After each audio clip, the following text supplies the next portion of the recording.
Hello, Vlogodome video. General video. It's not so much free will or philosophy. It's a bit... I have no real idea why I'm making this video. I've watched the last few Gary videos. That's probably the reason why. He's been talking to Pyrrho about... I don't know if Pyrrho was meant to be answering me or not. I just really see Pyrrho's videos via Gary, and I get the idea. I'm glad that I see them that way. First thing, unencumbered was a word that Gary came up with and wanted us to analyse it in some sort of what would we put in the dictionary to describe unencumbered. The best thing I could come up with is that obviously nothing is unencumbered but Y, and the but Y comes with either Fred's 16 dimensions or however many dimensions there are, the three that we know, plus time, which we can call a fourth, whatever. For anything to have any pertinence worth talking about, it will be connected in all of those four dimensions: length, width, height and time. Everything will be connected. All things in height, width, length and time are connected, basically. And it is that that makes nothing unencumbered. Everything is encumbered by the fact that it is, if it is anything, it is embedded in the four dimensions. Or if any 16 dimensions are going to have any relevance, the thing would be embedded in all of those 16 dimensions, and everything in those 16 dimensions would be connected to all other things in those 16 dimensions. So nothing is unencumbered because everything is connected to everything. Now, I was thinking about that last night, and I was having a mental thought experiment type thing that went on, and it went really surprisingly easily. Now, some people might be able to do this, others can't. I suspect Gary will be able to. I think it's probably an artistic thing to be able to visualize things in different ways. My brain thing, my brainium, envisaged, say, camera and me. We normally imagine me solid clump of atoms, camera solid clump of atoms, in between a great amounts of not really very muchness. My brain did one of those, like a trick photo thing, flipped it round and imagined me as great amounts of nothingness, camera as great amounts of nothingness, and in between a great amount of solidity. If it could be visualized, the blackness would be in between. There would be empty whiteness there and empty whiteness here. Now, again, I don't know how many people can just snap into that sort of way of looking at things, and it's hard when you put two or three other things in. The visioning of that becomes more difficult. But this morning I can now put three or four things in and imagine myself as a white empty space, and three or four other things as white empty spaces, and all things in between, and as it stretches out, all things are coloured. And it gives the brain the good idea or impression that everything is connected. And what's it connected by? It's connected by the space. And if we're normally talking about the way we look at things, and space is space, and somebody says, well, everything's connected by space, it really doesn't mean anything to the brain. It kind of goes, ooh, airy-fairiness. But once you've envisioned the space in between as the solid and us as the unsolid, the brain, I found this morning anyway, can easily handle the fact that everything is connected to everything, obviously in space, and we can soon imagine obviously in time as well. Right, a question for Pyrrho, seeing I'm here, would be to answer the question, why do you discipline your children? Now, this would be a kind of a free will kind of question, but I think I know the answer, and it's a rather dull answer, so I'll give the answer to show how dull it is. I think Pyrrho would say that he disciplines his children to teach them to be able to better use their will.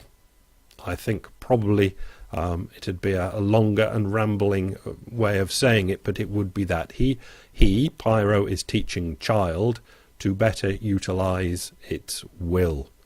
And then a great amounts of chatter could go on, of videos there trying to explain to Pyrrho what he's just said. That is, me, Pyrrho, I, noun, thing, am teaching child, noun, thing, to use verb, its will, another noun. So basically, Pyrrho would be saying that the noun child is going to verb use its will noun, and any explanation forthcoming to explain how and what all those nouns and verbs are would only result in great amounts of other videos that really wouldn't make any sense, because you can't find the noun, and you can't really find the verb, and you can't find the other noun, will. So it would be nonsense, which knocked me on to thinking, why do these people talk such nonsense? Which reminded me of the very end snippet of a Fred video, a free will video about, I don't know, just before I was leaving You Doubled. I think it was an answer to, just after actually, in a reply to Gary. And right at the end he said something like, I forget what he said. It was something along the lines of, I want to imagine that there is more. Now, that's been kind of nagging me, because I've always known that that was hanging around in Fred's head, and I have a similar idea to what's hanging around in Pyrrho's head. Why won't the brain grok the bleeding obvious? And this is I won't go to the strange thing of what grokking is, actually really understanding something and understanding it in an understanding way. But I don't think Fred even understands it in an understanding way, and I don't think Pyrrho understands free will even in an understanding way. Although Fred says he does, and Pyrrho says he doesn't. But I think the reason for it is exactly the same. And it's not bad, as in we might come to bad later. It's basically, it's a desire by the people to talk, basically, to interact with other people, and interact on a certain ego basis. But I don't think even the ego basis is quite what is explaining this. I think if these people that, like Pyrrho hanging on that there is something called will and something that can exercise this will, and Fred who says the right things, but you can see that he's very uncomfortable with it and really wants to talk. And I think that's all that we have as the explanation for why these people, or why all people are doing what they're doing. We're just talking, basically. As human beings, we have this drive to talk. Fred fears conversation going away. This is why he's You Doubleding, and why they talk on and on and on about all sorts of bookie. He says that, she says that, and it opens you up to an absolutely endless, totally endless, go on to the end of your life at least, of just talking. Just talking. And I think Pyrrho's the same. I think he quite, in a way, obviously understands what we're talking about, free will, and probably realizes when he's talking about I exercise my will, or I'm teaching my child to exercise his or her will, knows enough that that is nonsense, but also knows, and I'll throw in a quick brackets, as I have done thousands of hours work on the gazebo, That is thousands of hours, including thinking work, that the little blue girl hasn't seen. It's subconscious stuff that's going on. And most everything that happens is subconscious stuff going on. So Pyrrho's subconscious stuff is going on and saying, this argument is going great because I get to go either stay at home or go wherever. It goes to a bar, I think, sometimes, to make these videos and interact with the world. And this is what gives me contentment. It's this interaction. And I fear that if I just agree with them, that conversational subject will go away and there will be less conversation and less contentment. And I think that's more what's going on. I've been going on a bit too much anyway. I'll see the time there. But I'll go to make this a longer video. Following Gary's train of thought to where he is now. I won't run through it all. But just to say, I'll start with Pyrrho again. If Pyrrho is disciplining one of his children for a particular reason, one of my things is you can always ask the question why on any particular subject and you will get to because it is good for you or it is good for society. Now, why hasn't got to be always the right question, but it's the equivalent of why. Let's say, don't eat chocolate bars before dinner. Why? Because you won't, etc., etc. But in the end, it's always because it's not good for you or it's not good for society. Now, Gary's got a different way through this, what's good for you and what's good for society, and it comes under the suffering heading. Suffering heading. And saying that suffering is bad for society, it's bad for you, and contentment, I'm just trying to keep it consistent, is on the other side. So we've got the suffering and we've got the contentment thing. And it's better to have contentment than it is to have the suffering thing. Now, I've just cut out of a chunk of this video that I was going to make, so I'm struggling to put an ending together.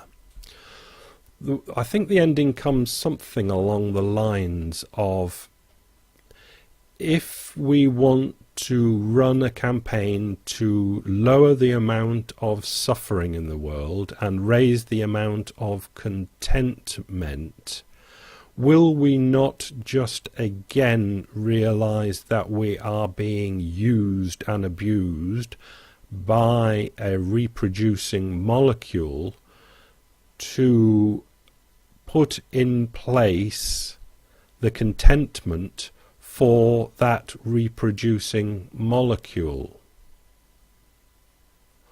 All we are really again are, or would be, handmaidens of the reproducing molecule.